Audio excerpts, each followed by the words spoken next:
Olá! Hoje eu vou comentar sobre o livro Outra Biografia, da Rita Lee.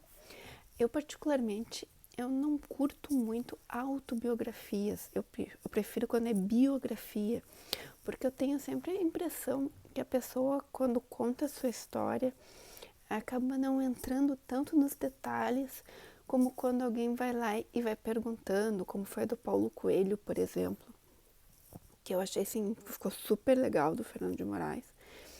E quando é a própria pessoa que escreve, talvez não tenha assim, alguns lances de detalhar. Mas no caso da Rita, como eu sou fã dela, desde que eu me entendo por gente, eu acabei lendo os dois livros, o Autobiografia e o Outra Biografia. No caso do Autobiografia, ela acaba indo muito mais para o passado, né? Então ela conta partes da infância, sobre os mutantes, sobre como ela conheceu o Roberto, todos os detalhes da vida dela, e aí entra justamente no meu quesito diferença de biografia e autobiografia, porque ele é um livro bem pequeno também, esse aqui também é bem curtinho, e eu senti a falta de mais coisas como fã, né? Porque como eu adoro ela, a gente acaba querendo saber, como fã quer saber mais, né? Mas eu não resisti e fui, né, ler outra biografia. E aqui a vibe é um pouquinho diferente, porque ele é uma espécie de diário. Para mim, eu via como uma espécie de diário, mas sem data, tipo, dia 2, né, de junho de 2023, por exemplo. Não, não tem nada disso. Mas eles são capítulos curtos e eles acompanham a fase final dela, que coincidiu com a pandemia e com a descoberta de um câncer, né? E Rita, sendo Rita, acaba compartilhando, né, toda com a sua ironia, com o seu jeito, como é que foi viver esse período difícil.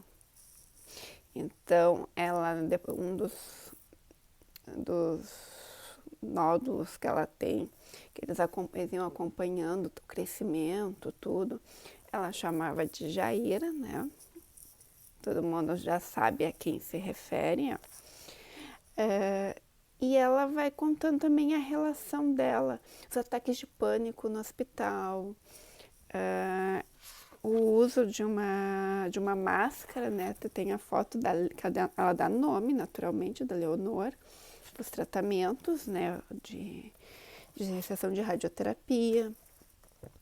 Ela conta dos ataques de pânico que ela teve, da relação com as enfermeiras e da relação da própria família, né, do apoio que eles estavam montando. E aqui tem várias fotos até, que eles fizeram uma exposição dela e foi organizado pelo filho dela. Então tinha assim, ela selecionando, antes ela descobria ela selecionando figurino, tem ela na exposição de cadeira de rodas.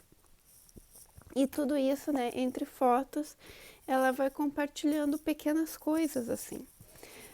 Eu confesso, e ele é super rápido, ele não tem 200 páginas, mas eu terminei esse livro chorando, porque assim, toda vez que ela vinha, né, para minha cidade fazer show, eu ia, né? Até meu marido brincava assim, mas é sempre né, o mesmo ritmo, mas eu adorava, sabia as músicas de cor. Era uma coisa assim para mim que fazia parte do meu ano e assistir ela, né? E as tiradas dela, porque ela sempre foi uma mulher muito inteligente. Então tu vê toda aquela energia que ela tinha de palco, né? Aquela maneira, de repente, todas as limitações que ela começou a ter, foi uma coisa assim que me fez assim sentir muito, porque eu achava assim, mas por quê? Aquelas perguntas que tu faz, por quê, né?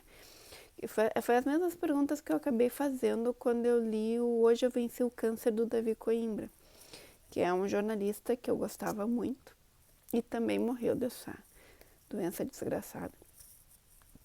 E, e é aquelas perguntas que tu inevitavelmente faz. Eu acho que quando tu perde uma pessoa que tu ama muito, também deve se fazer, né? De por quê? Porque é uma doença que gera muito sofrimento, né? Mas também é uma... Nesse caso aqui da Rita, o livro, outra biografia, também é uma forma de se despedir dos fãs, né? Dela dizer o adeus dela. Ela, quando ela achava que já estava aposentada, estava lá escrevendo livro para criança, alguns contos, na vidinha dela no sítio com os bichos dela, né? Veio todo esse furacão de coisas ao mesmo tempo. E aí, antes de morrer, ela deixou, né, uma última autobiografia meio que despedida, aquele estilo dela, que hoje então a gente tem, né, deixando para quem gosta muito dela as músicas e as palavras, porque toda vez que der vontade de matar a saudade da Rita, tem mais de um meio. Ficando a dica para vocês, para quem é fã dela, para quem não era, né, conhecer um pouquinho mais dessa mulher incrível, da nossa rainha do rock brasileiro, se não for a rainha de todos os rocks, né? Fica a dica.